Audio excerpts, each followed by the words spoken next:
WNYC is supported by Bear. Science is about asking questions, testing, trying again. It's not easy, but it's relentless. It evolves, and that's why science delivers. Learn more at sciencedelivers.com. Hey, it's Flora Lichtman, and you're listening to Science Friday. In the new movie, The End of Oak Street, bits of a suburban Michigan neighborhood get sucked back through time to a prehistoric world of dinosaurs. Exactly which geologic age is somewhat murky, but think Land of the Lost, just with Anne Hathaway. I think that our neighborhood has moved. We're in the past, aren't we? How the hell is that even possible?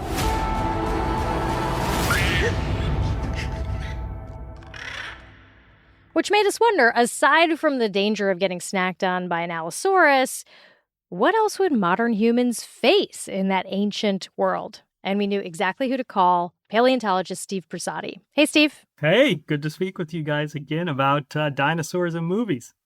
Yes, thank you for this emergency taping. Had to get these questions answered. Okay, so if I got sucked back into the age of dinosaurs, and let's pick a time. Let's say the Cretaceous. Okay, like the day before the asteroid hit. Let's say that, maybe. Yeah. Sure. 66 million years ago. Okay. What would I notice first? I think, first of all, you would notice that there would be T-Rexes chasing you down. And I think that would be pretty apparent. There would be a lot of dinosaurs. Not all of them would be huge, but many would be.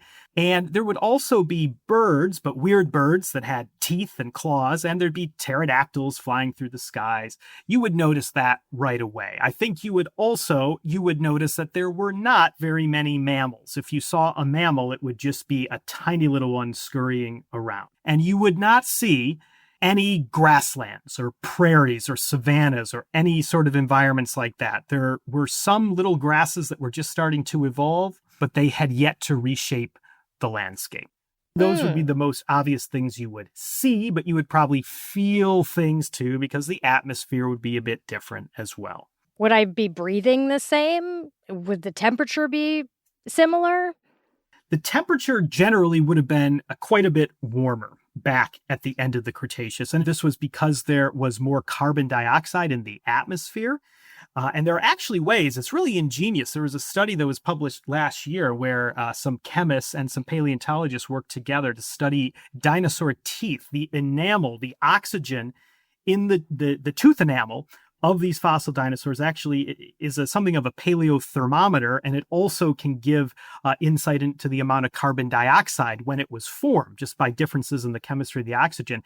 And they actually found that during part of the age of dinosaurs, the amount of carbon dioxide would have been something like 3 times as much as there is in the atmosphere today. And even at the very end of the Cretaceous, when the asteroid hit, carbon dioxide had been falling a little bit, but it was probably something like maybe even double the amount that we have in the atmosphere now. We could have breathed that air, but the air would have been harder for us to breathe. You might be huffing and puffing a little bit more. I would be. I know what it's like to cycle, to ride my bike up and down these hills here in Edinburgh, and I would not want to do that in an atmosphere with double or triple the amount of CO2.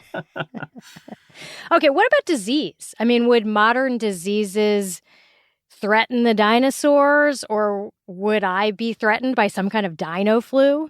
I think it would work both ways, and it would be a real concern. You know, from the fossil record, we can't really tell much about viruses. You don't get fossilized viruses, but you do see on dinosaur bones signs of infection. And there are some lesions on dinosaur bones, for instance, that really match injuries on bones in modern day birds and other animals that have a certain type of virus or a certain type of bacterial infection. So we do actually have, believe it or not, fossil evidence of viruses and bacterial infections. So it is something we'd have to concern ourselves with.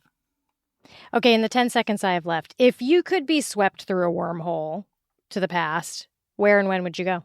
I actually would love to see that last day of the Cretaceous, 66 million years ago, that morning where you would wake up and there would be T-Rexes and Triceratopses and duck-billed dinosaurs and pterodactyls in the air, and they would have no idea what was about to hit them, no idea how much the world would dramatically change. Wouldn't that be something to see those last T-Rexes?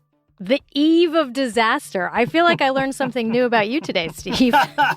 Steve Brusatte is a paleontologist and author of The Story of Birds, A New History from Their Dinosaur Origins to the Present, and he's based in Edinburgh, Scotland. This episode was produced by Charles Bergquist, and if you need a quick science fact check on a summer blockbuster or any other science-adjacent question, pick up that Flintstones Rock Bell phone and call us. 877-4-SciFri is our number. Have a great weekend. I'm Flora Lichtman.